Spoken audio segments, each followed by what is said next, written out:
Morning. So yesterday we learned the Alter Rebbe Shulchan Aruch, which gave us the halachic outline of the CHAROSET. And taking from the Gemara that we learned, as well as the Yerushalmi comments of the Jerusalem Talmud, he told us the following: the CHAROSET must be thick in remembrance of the mortar. It must then be made thin in memory of the blood,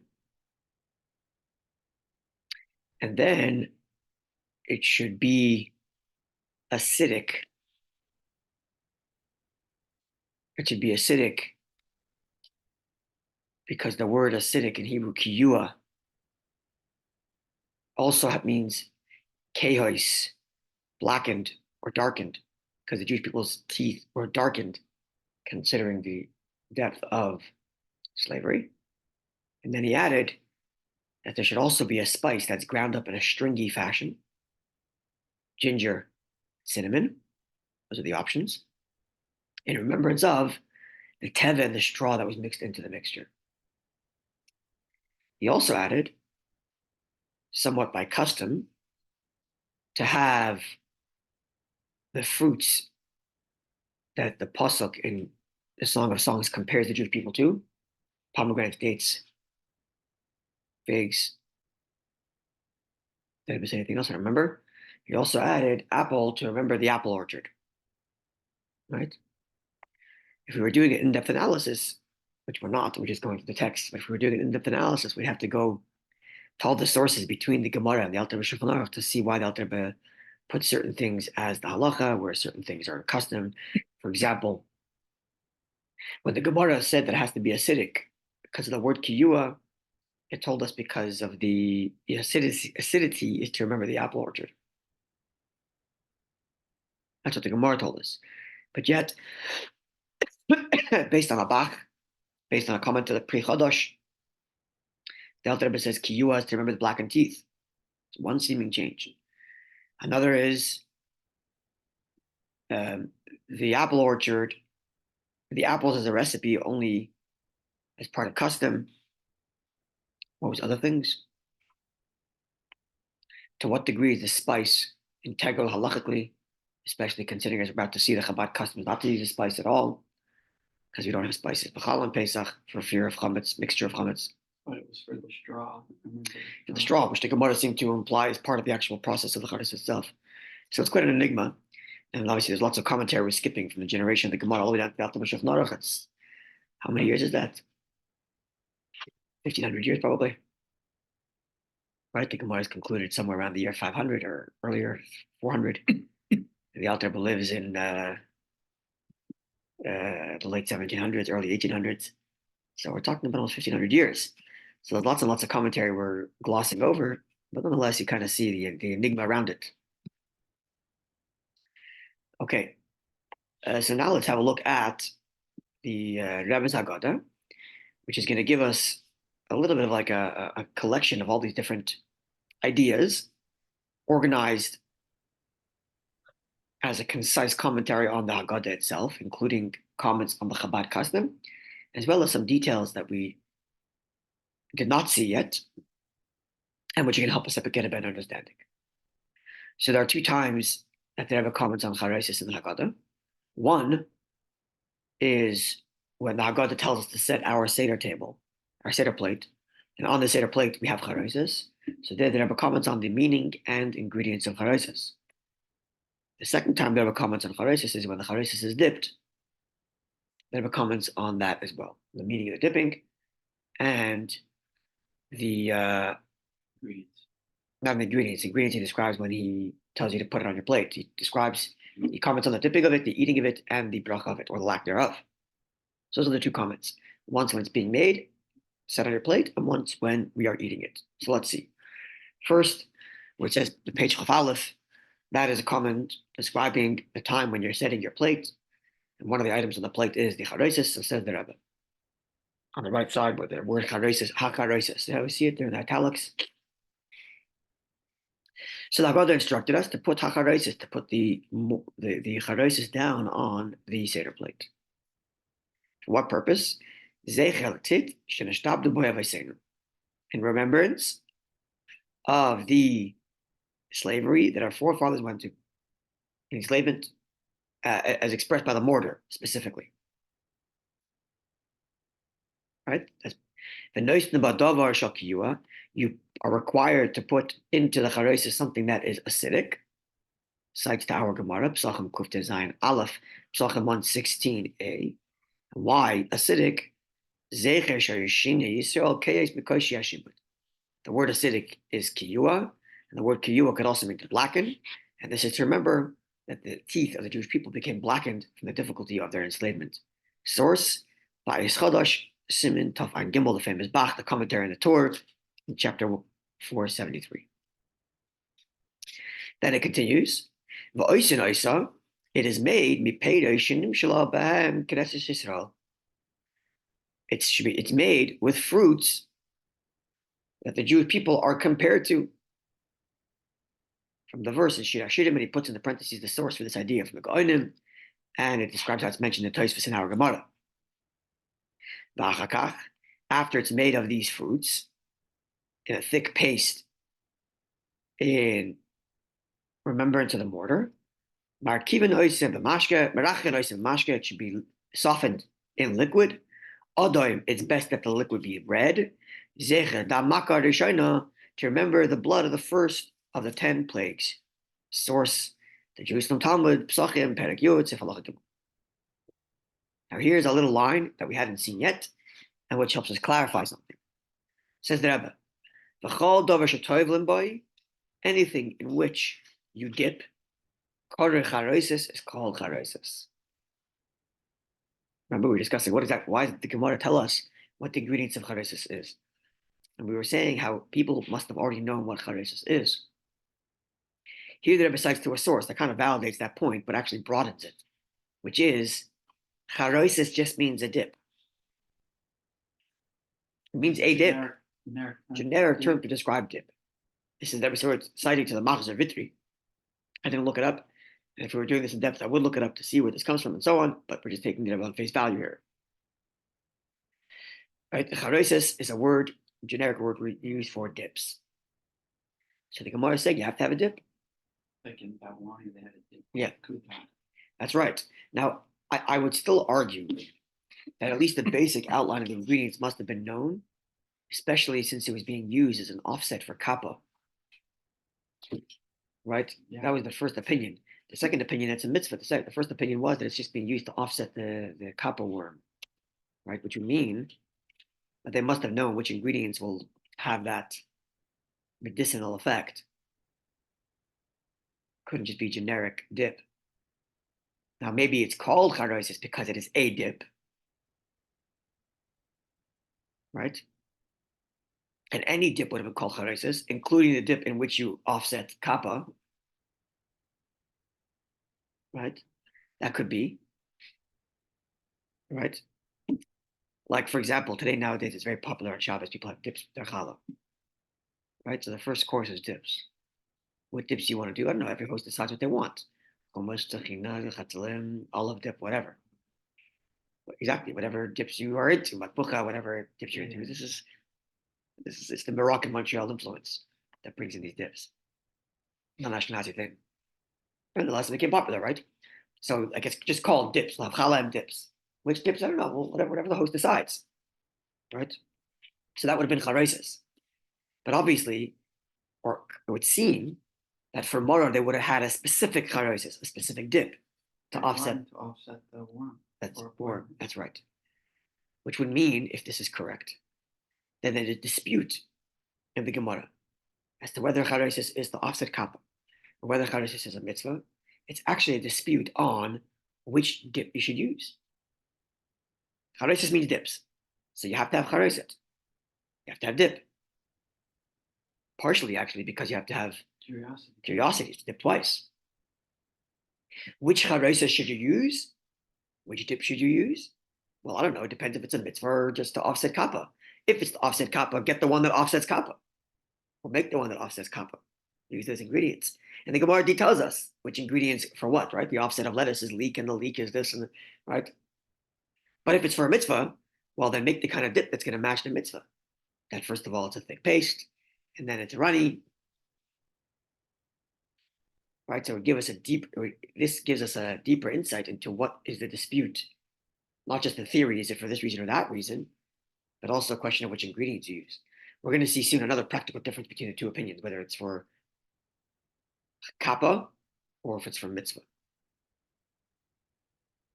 We're also going to see that even if you're of the opinion that it's even if you're of the opinion that it's for a mitzvah, you still have to deal with kappa because kappa is a reality. Even if you think it's a mitzvah, you still have to have kappa. So we'll see. Okay, but you see where I'm going with this, yeah? Okay, here's some interesting things. Continues to have a siman al charoset. Here's a little allusion, a hint to in charoset. The pasuk says, charoset even, charoset eitz. This is a pasuk that describes Hashem choosing Bezalel to build the Mishkan. And the pasuk says, I pulled it up on my page here. It is Exodus chapter 31, verse 5, where there it says, of charoset even lamalais of charoset eitz lasis b'chol malacha. Translation, with the craft, that's the word charoset, the craft of stones for setting and the craft of wood. So the verse says twice the word craft of charoset. Once even, craft of stone. He was a skilled stonemason, I guess, or a stone setter, right? Stone for setting, stone setter, and a skilled wood artisan or wood craftsman. Okay, so now the word charoset, which is spelled with a shin, can also be switched for a samach into charoset.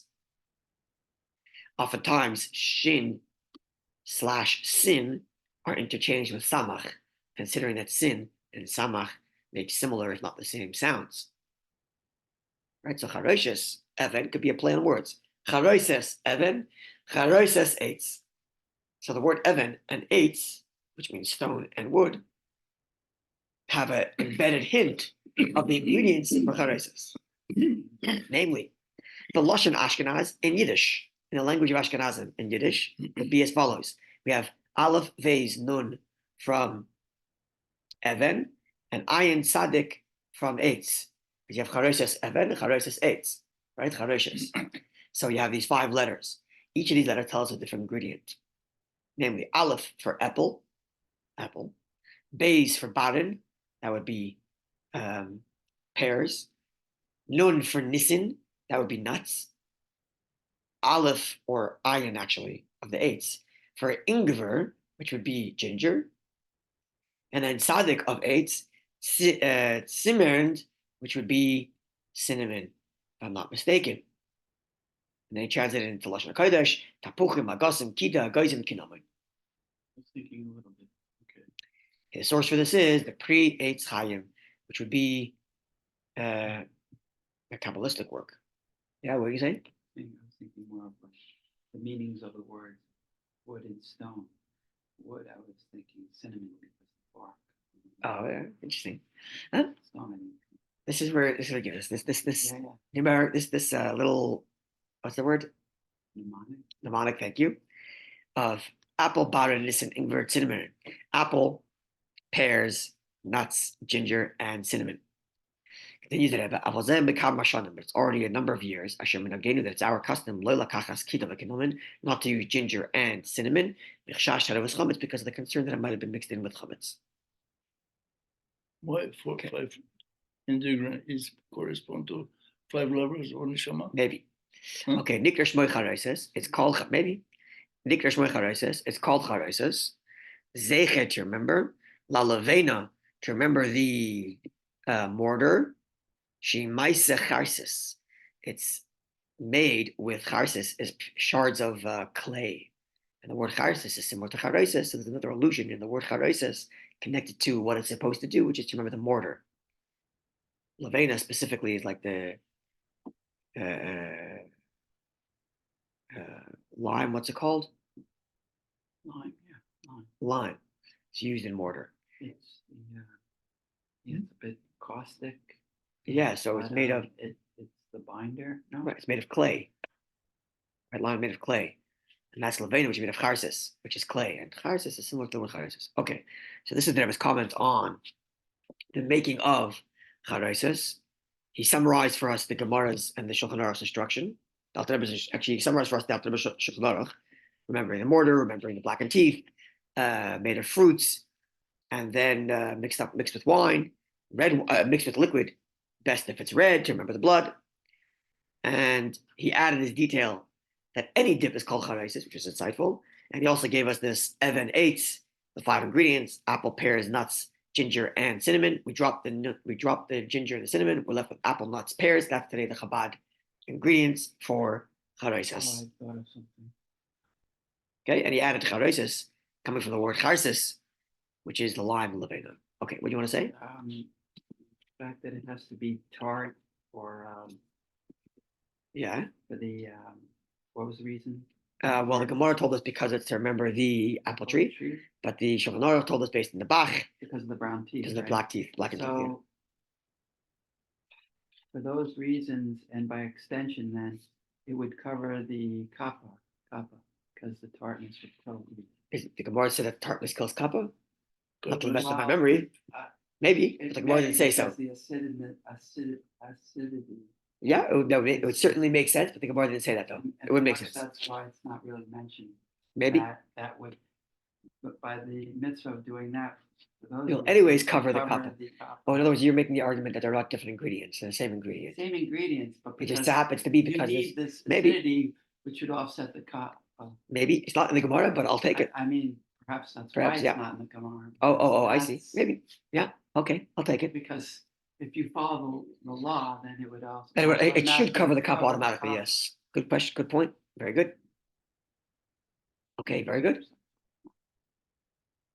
Very, very good. Okay, let's see. The Yitbo b'CHAROSET. Yes, now we're looking at the next page, which is a couple of pages later in the Haggadah itself. It's page Peches, right? We went from page 21 to page 81.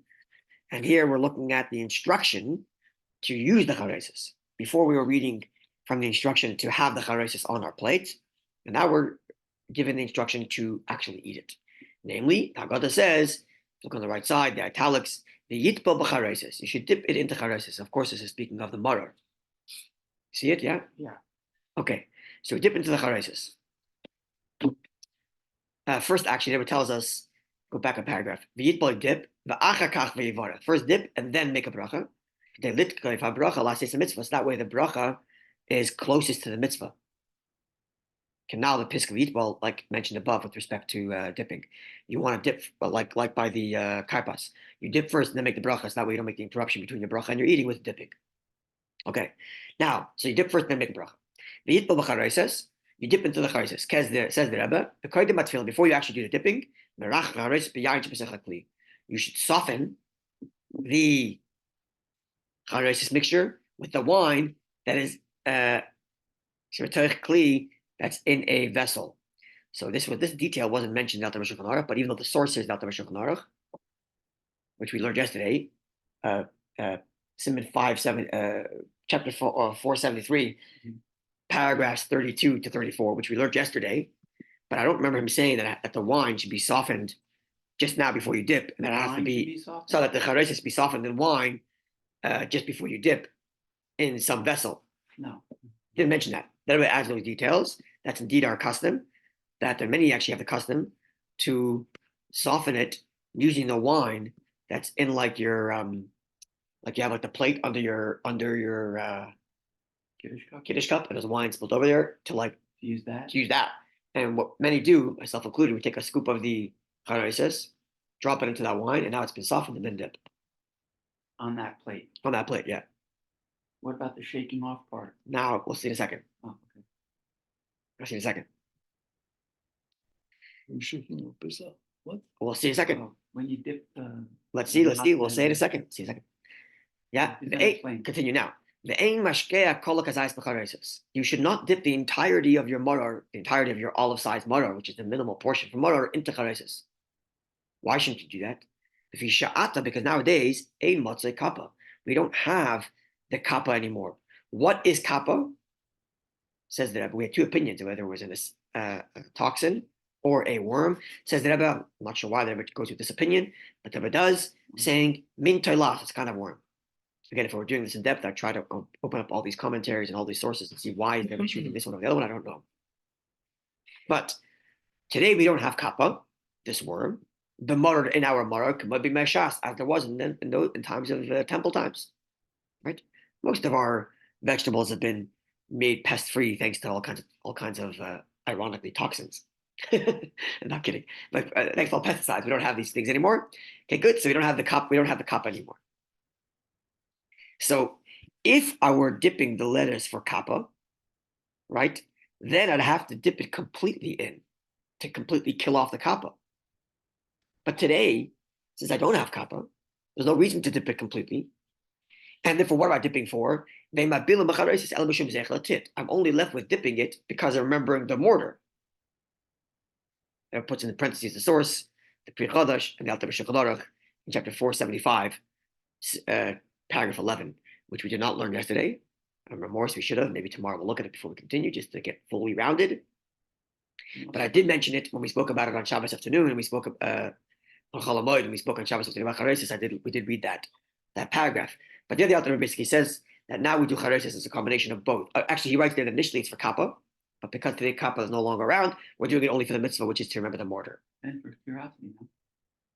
Well, yes, for curiosity's sake, you can do any dipping, but CHAROSET is specifically for mitzvah. Yeah. Right? For curiosity, it could be salt water also, which maybe would also be called CHAROSET according to the Rebbe that said earlier that any dip is considered CHAROSET. But whatever, good point. That actually opens a little questions, but but very, very good, yes. So again, if we're doing in depth, maybe next year as we do the CHAROSET files, we'll have to address all these questions. So next year I'm gonna have to listen to my own classes, remember these questions, and see if we can address them.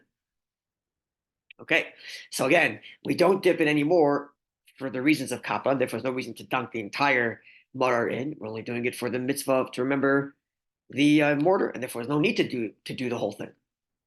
Now the Rebbe adds, v'adif, actually it's better not to dip the whole thing. The sources there decided to say you don't have to dip the whole thing because there's no kappa left. The Rebbe is saying actually better don't dip the whole thing. Why? Because the Gemara told us, as we're going to see in a moment, the Gemara told us that when you dip, you should shake off the CHAROSET. This is what he was talking about. You dip the mortar into CHAROSET and then shake it off. Why should you shake it off, says the Gemara? Because at least at that point in the Gemara is saying the only reason for the dip is for kappa. So once you've offset the worm, shake off the CHAROSET so you don't ruin the bitterness of the mortar. Because if you have too much flavor of your karpas, which is made of tart, sweet fruit, you'll ruin. CHAROSET, you mean? CHAROSET, tart, sweet fruit, you'll undermine the flavor of mortar, which is so important. So if the Gemara is concerned with you losing your flavor of mortar, then if nowadays there's no reason to dip the whole thing in because there's no longer kappa, then better don't dip the whole thing. You'll lose the flavor. You'll lose the flavor.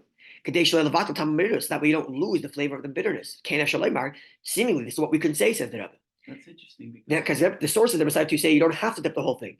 And the Rebbe is now saying, actually, it makes sense that better not to dip the whole thing. And that way you don't run the risk of ruining the mortar flavor, because the remembrance of the mortar you get just by dipping a little. Yeah?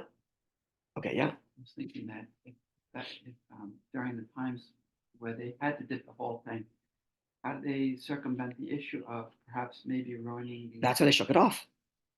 No, but I'm saying they didn't shake it off. They did. When for kappa, they did. Yes. Oh, okay. That's right. Oh, and the next line, the Yinar HaCHAROSET, the next line is, you have to shake off the CHAROSET, and the parentheses are, the Rebbe says the source, Al Pi Mashkatz Psachim Kuftes Vav Beis, based on what the Gemara says in Psachim, page 115b, which we learned that you have to shake off the CHAROSET, right?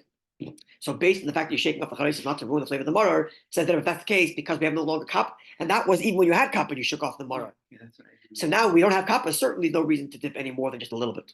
Right. And then shake it off too, because why not? Right. As long as you got the mortar remembrance, you're good. That's just an extra reason not to dip the whole thing. Right. So here's that's correct. Which means that the mitzvah of CHAROSET isn't to eat CHAROSET. If the mitzvah was to eat CHAROSET, then you have to have the minimal requirement of kazayas. Right. The mitzvah is to dip CHAROSET to get the memory of the mortar. If that's the case, minimal is enough, and shake it off. Unless you're also doing it for kappa, in which case you got to sunk the whole thing in to offset the whole entire kappa, right? And this helps us understand the next paragraph and final paragraph, which you alluded to before, right? The last paragraph. We're skipping the next paragraph. Last paragraph. Because where it says v'yivarech, we're skipping that because that's a comment on marar. We're not going to get into that right now. The next is brachazu. The Alter Rebbe's instruction in the Haggadah, which is what the Rebbe is commenting on, right? The Siddur Haggadah. The Alter Rebbe says, make this bracha. Comments the Rebbe. L'chora yitr loshenu. This seems to be extra wording. You don't have to say, and make this bracha. Just say, v'yivarech, and bench, and bless, Baruch Hashem with the bracha. When it comes to the bracha over matzah, it doesn't say, make this bracha. It just says, make the bracha. In English, it doesn't translate, but in Hebrew, you could just say, v'yivarech. And you should bless, Baruch Hashem or make the bracha. When you add the word, two words, v'yivarech brachazu, and you shall bless this blessing. The words this blessing is not relevant, or in Hebrew, not necessary. He could just say v'yivarech and bless, and then quote the actual blessing. So why add these words bracha to this bracha? And not what? Says the Rebbe, perhaps the Alter Rebbe is alluding, derech agav, by the way, by telling you, make this bracha, he's alluding to the fact that there actually might have been another bracha. There might have been, and there isn't. And that's why he says, make this bracha. Which other the bracha would have been? This is the bracha of thanking Hashem for the mitzvah of charoset. And he puts in the parentheses the sources, which we spoke about when we discussed charoset at Shabbos afternoon in Chol HaMoed, where there the Rambam writes in his commentary to the Mishnah that if you're of the view that charoset is for a mitzvah like Elazar ben Tzadok, you'd have to, you alluded to this, right? You'd have to make a bracha. In the Rambam Book of Laws, he rules that it is a mitzvah, and yet does not say to make a bracha. And the Halacha Mishnah asks, why not? So it must be Rambam changed his mind. That initially Rambam wrote that if you're of the view it's a mitzvah, you have to make a bracha. And therefore he said, it's not a mitzvah, it's just for kappa. But later in his Book of Laws, which is written a few decades after he wrote his commentary to the Mishnah, he changed his mind and said charoset is a mitzvah and yet maintains no bracha.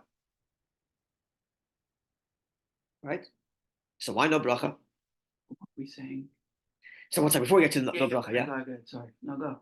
So before we get to why no bracha, first of all, now we see that why the Alter Rebbe writes, make this bracha, meaning this bracha of thank you Hashem for the mitzvah of marar, this bracha you're making, but not thanking Hashem for the mitzvah of charoset because that's out. You might have thought you have to. And that's why he says, do this bracha, not another one. Even though, as far as the bracha of enjoying and eating the food, that you don't have to. First of all, you don't have to do it on marar because marar is covered by your karpas. Number one. Number two, you never make a bracha on a dip. If you take a carrot and you dip it into hummus, you don't make a bracha on the hummus because the dip is always secondary to the main food here. So charoset, you for sure would not be making a bracha hadama on, or ha'etz, if it's made out of fruits. Not for sure not. But maybe you would have made a bracha on the mitzvah of charoset. Says the Alter Rebbe, make this bracha, not the bracha on the mitzvah of charoset. Now why not? Why not? Why don't we make a bracha on the charoset? Says the Alter Rebbe, says the Rebbe, now the reason why we don't make a bracha on the mitzvah of charoset, who this is, mipnei, because she'tfeila lamarar, it's secondary to the marar, but if teres the bracha, it's covered by its bracha. This is the source. The source. Now, what does that mean? This notion that one bracha, that one food is not doesn't need a bracha because it's covered by the other food is not a law in the bracha of mitzvahs. It's a law in the brachas of pleasure and enjoyment. Then, but yet it's being applied to mitzvah. And therefore, the Rebbe says, "Bal karcha kavanosai." It must be the Abudraham, which is the source for this idea. Is meaning shemitzvasa tefilus the mitzvah marar. That the mitzvah of charoset is secondary to the mitzvah of marar. Not just that the food eating of charoset is secondary to the food eating of marar. If that were the case, that would explain why you don't make ha'etz, because the dip is secondary to the food in which you're from the food you're dipping into, or the food you are dipping. In this case, the marar until charoset. But because the Abudraham is commenting on the fact that we're not making the bracha, thank you Hashem for the mitzvah of charoset, means that the mitzvah of charoset is secondary to the mitzvah of the marar. What does that mean? Well, what does it mean? One accomplishing the same purpose, right? Oh, because you remember our shir, which is based on this whole comment. I discussed this. Exactly, coming from here. This is the source. The Yeshtavari might explain to the Rebbe. Al pi mashakasa, based on that which is written by the Maharal. Here's a quote from the Maharal. The Maharal says, Charoset mitzvah, the mitzvah is a Charoset is a mitzvah. Why? In Marar is only mentioned that they were lives were embittered in hard work. A person experiences bitterness when he's subject to hard work. It's not complete bitterness. It's not the nth degree of bitterness. Therefore, we make charoset as a remembrance for mortar, because the Midrash says, there's nothing more difficult than the making of mortar physically by hand. That's what our sages say in the Midrash. So what the Maharal say? The Maharal says that the charoset is an extension of the mitzvah, the mortar mitzvah. Mortar is to remember there's bitter, but that bitter is vague. It's bitter for hard work in general. So we put the mortar to say, you want to know what kind of mortar? You want to know what kind of bitter? The charoset is kind of bitter. The mortar kind of bitter. The detail. So mortar is bitter in general, and the charoset is bitter specific. So the charoset actually is just an extension of the mortar in its mitzvah, not just in its eating. And therefore the mitzvah, the bracha of mortar covers the bracha of charoset. This is a big chiddush from the Rebbe. Rebbe is combining an idea that the Maharal said. The Maharal wasn't commenting whether they make a bracha or not. He was just commenting on the notion of the mitzvah. The notion of the mitzvah of the mortar is because it specifies what kind of hard work. The Rebbe is taking that, which seems like a drush type of idea, and turning it into a halachic idea. 1 second. If the idea of charoset is a specific kind of bitterness, so that we focus the mortar mitzvah, then that means charoset is not an independent mitzvah. It's an extension mitzvah of the mortar mitzvah. And if we want to make the bracha on the thanking Hashem for the mitzvah of mortar, no reason to make the bracha on the charoset. It's a big chiddush from the Rebbe. Beautiful one, but it's a big one nonetheless. And this would explain, like you were saying, and again we'll have to shelf this for next year's charoset files, but this would explain why, like you were saying, the Alter Rebbe goes with the Bach that says that the acidity is for blackened teeth rather than the acidity being for under the orchard. Because the orchard is actually a pleasantry. Might have to require new. That's right. It's a new remembrance. It's a remembrance of God's blessings while we were in enslavement. But if the point of charoset is the reason why it has no bracha is because the charoset is just to specify what kind of bitterness, then the charoset has to be bitter. Can't be a pleasure thing. And therefore covered under the Mara mitzvah. Anyway, a very, very good suggestion. And God willing, we'll unpack it more next year. You'll remind me to quote you. Okay. So a wonderful day. Rabbi, it's very, very interesting. If you have a moment, I remember as a child listening to explanations, they used to, in Yiddish, they used to say trunken. Trunken is to dip. The same way you drip yourself, for example, into a mikvah. Mm-hmm. So when the straw, by the way, was denied also to the Israelites, it became even more difficult. So as a result, the important thing is to remember the mortar because of the fact their lives became even more embittered. That's correct. How was it embittered? It wasn't only embittered by the fact that it was so bitter from the point of view that you would eat something that was totally bitter, but the fact that you had to work so hard and you couldn't even have the material. They had to provide their own straw. And that was exactly. Yes. Straw was the outlining of how bitter it was. That's true. Exactly. Which is ironically the Chabad dropped that part of it. But anyway, right. So the idea of by the way, ironic, but yes, you're right. When we dip ourselves in anything in life, what we're doing is symbolically we're showing that we're putting in the same way that we want to sanctify every part of our body. Yeah. What we're doing is want to experience everything with every part of our body, recognizing that our bodies are an extension of our souls, what our souls felt. So when it comes to bitterness, you dip, but shake it off. Don't be stuck in bitterness. Dip, and shake it off. You don't want to be stuck in that state of being. What you're trunken in. Exactly. Yeah. Okay. Thanks so much, Rabbi. Have a wonderful day. My best to everybody. All the very best. Have a great day. Great day. All the best. Thank you.